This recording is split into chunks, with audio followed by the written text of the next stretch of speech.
Foxy lady, I think I love you. Buckle up, Buttercup. Progress is happening with Buttercup 2.0. Last week I put the wheels and tires on. This week she's getting lifted. That's right, she's growing up. She's becoming a big girl. And when I say growing up to be a big girl, yeah, we're going big this time. We're doing the Superlift 3 to 4 inch lift that comes with Fox coilovers. Go big or go home. The Superlift kit comes with a lot of stuff. So follow me, I'm gonna show you a little bit of what it comes with. We've got the big girl Fox shocks set up right here. We've got the reservoir holders. But with Superlift, you get more than just the Fox coilovers. You're gonna get the upper control arms because you know we are changing the stance quite a bit. We're gonna need some upper control arms. And then you get these stamped steel skid plates or covers, belly pants, whatever you wanna call it with the kit. These are nice and thick. Now I do have the Badlands, so I do have some coverage under there, but I was looking under there a little bit earlier. I do think that this is going to be beneficial because it's much thicker, and I just think it's gonna be better quality overall. So this kit's gonna take a while to get put on, but before we get started, I wanted to take a couple measurements before and then after the lift is on. I did add 35-inch tires to the Bronco. I did no spacer lift, so this is just regular Badlands with the Bilstein shocks. I have non-Sasquatch, but have the Bilstein shock.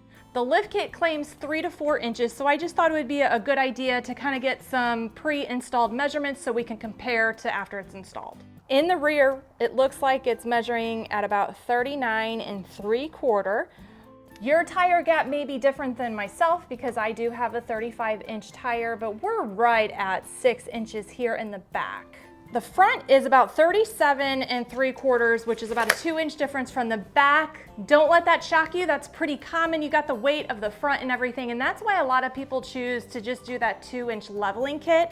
Those leveling kits usually raise it about 1.5 inches, 2 inches in the front, just to make the Bronco sit more level. When I'm up close to this, I can really tell the difference of the gap between the rear and the front. Usually, I've never really paid that much attention. But I think it's gonna be a huge difference. Yeah, we're at, let's see here, 4 1/8. I mean, I was trying to get 4.5, but it's not anywhere near 4.5.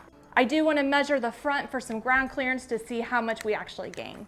I'm taking the lowest part of the front of the vehicle, which is right here on the bottom of the skid plate, and we are sitting at pretty much right at 11 inches of ground clearance right now. We got the measurements taken. Let's get started with the install. I am gonna let Jim take over the install, but now that I'm thinking about it, we should probably get some before footage of this. I think that sounds pretty good. Some pictures and videos, and then you can do what you do best, and that is... slave drive and work real hard? Sounds good to me. Okay, no problem.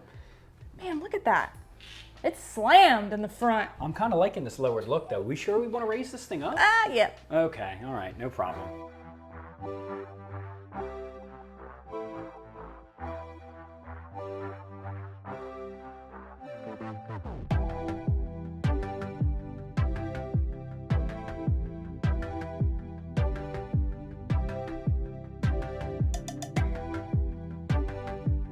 We got some before video and pictures, so it's time to start taking these awesome wheels and tires off. We're gonna start with the front. We're gonna go ahead and jack probably the passenger front up here, remove the wheels, start disassembling the factory shock and strut. We're gonna read into any of the paperwork that Fox gave us to make sure that all the compression and rebound set just kind of the way we want it. Then we're gonna start installing it.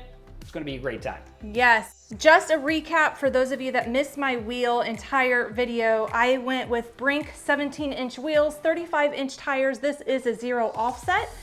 And this is what it looks like with just regular Bilstein shocks that came with my Bronco.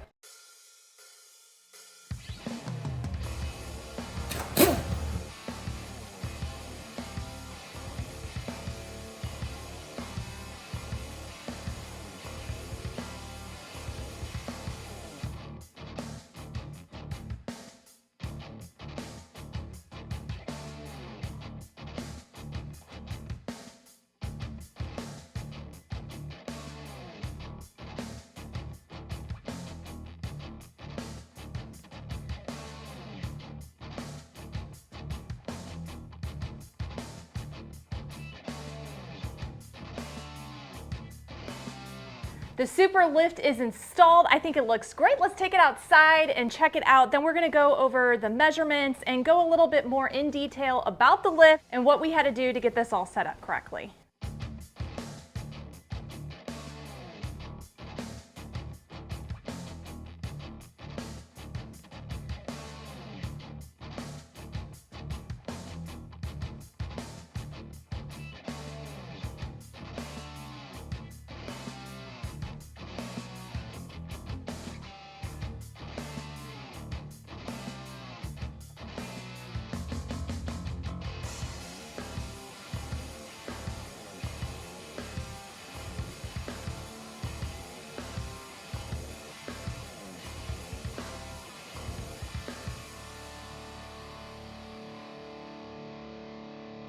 It's time to get some measurements. Our measurement before we put the lift on from ground to flare was 39 3/4 inches.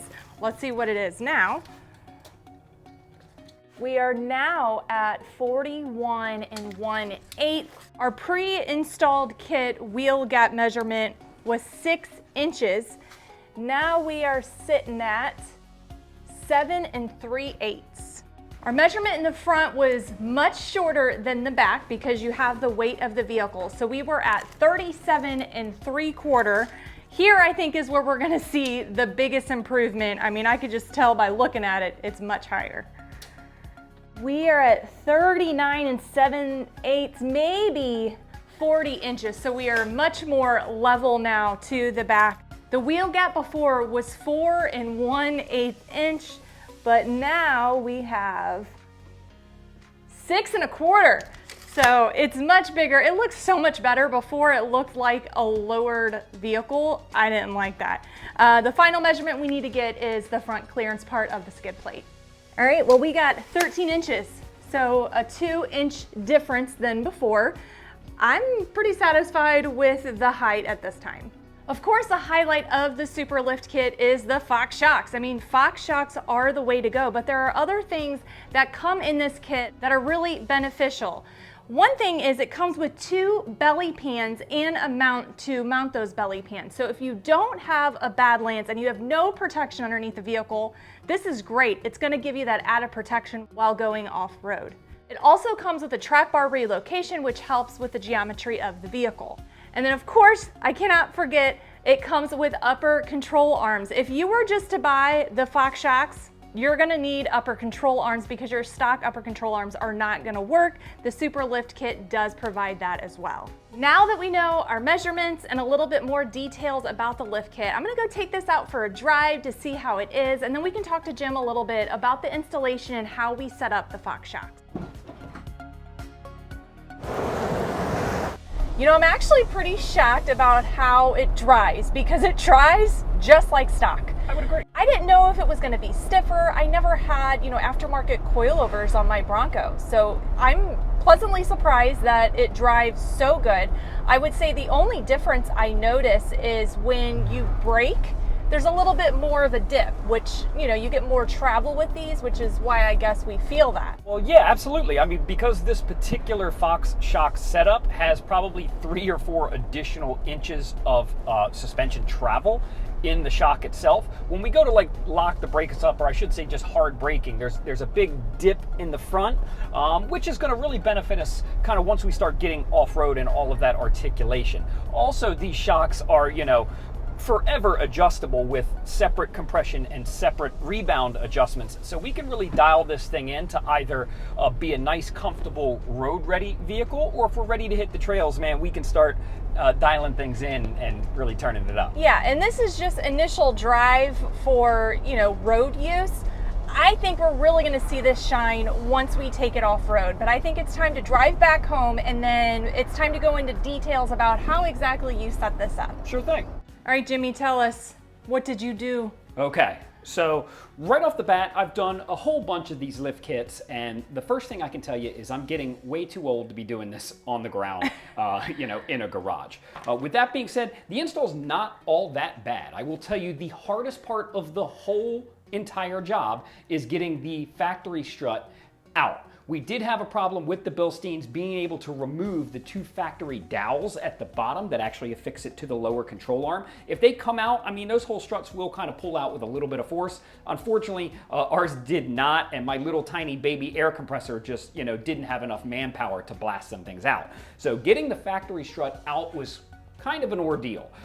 After we got that out though, the whole Fox setup that went in was, almost painless. You would think because we got so much height out of it that the strut or the shock would be longer, which it's not. It's about the same distance, or about the same length as the factory shock, but just has so much more to it. And obviously with that same length shock, we still got so much more ride height out of it. So really not all that bad. If you're familiar with putting aftermarket shocks on any sort of lifted vehicle, par for the course. It's pretty much the same thing. But on the other hand, let's talk about this handy dandy sheet that Fox gives you. So right out of the box, the shocks are pre-set up. So, if you read through your paperwork, it'll tell you that all the preload and everything is preset out of the box, which is great. So you don't really have to do any kind of work prior. You just take it out of the box and put it on. And we'll also show you that right out of the box, our dampening is preset to 3 clicks for our high speed and low speed compression. Now I do recommend you check this, and the reason I say that is because I did notice that 3 out of the 4 had 3 clicks, but one of the rears was backed all the way out on both high speed and low speed compression. So we did have to kind of click that up to match the other 3. With the way the shocks are set up, with our 3 clicks in on high speed and low speed dampening, the vehicle really drove pretty much like stock. Once we got it out on the road, it was actually very difficult to tell that we had done anything at all, and Krista even said that. And for me being an installer, that's actually, believe it or not, one of the highest compliments you can get. So we did such an amazing amount of work to this truck and did not really notice anything, especially out on the highway or through city streets. I take pride in that, the fact that it rides like stock, so it's not over stiff, it's not really there's nothing really to expect out of it from A to B. What I think we're really going to get is all of the articulation. Once we take this thing off-road, we're really going to be able to experience what this Fox shock and Superlift kit is going to do for us. For me, the install was painless. I think the hardest thing I had to do was bring you water, and then I handed him a pry bar. Yes. Every once in a while. Yeah, we did have a hard time getting this strut out, so now, you stepped right in. You are a professional mechanic. Do you recommend the average Joe to do this? If you're close to 40, I do not. I love the look. It doesn't look squatted anymore, so I really like that. It drives great for on-road use. I think it's really going to shine when we take it off-road. So I think it's time to take this baby off-road. She's got the big wheels and tires. We've got the winch mount right there. We just gotta get a winch on there. That is coming. And take her off-road. And I'm saying big girl stuff. I think I can tackle some pretty intense things. I got the lockers, the stabilizer, disconnect. So I think it's gonna open up a whole new world for Miss Buttercup here. I agree. I will tell you, I'm really impressed with your driving skills as of now. Oh, and thanks. now having a vehicle that's even more capable than before, I actually think it's gonna be more boring. You're not gonna scare me. You're not gonna scare me as much. I know, it is probably gonna be not such a, pucker up Buttercup anymore. Oh my, okay. But that's gonna wrap it up for this video. Be sure to check out buckleupoffroad.com. We have the whole Superlift kit on there, the one that's on the truck plus others. We also have Fox shocks, tons of suspension kits on there. But I highly recommend the Superlift because you get those belly pans for some extra protection if you don't have a Badlands. Plus, the truck bar relocation. We already went over all that, so I don't need to I think you're gonna use those skid plates under there. Yeah, I think so too. I'm really happy they're in the kit. Well, I think it's time to take this thing off-road. So you know what that means? What's it mean? Until next time, buckle up, Buttercup.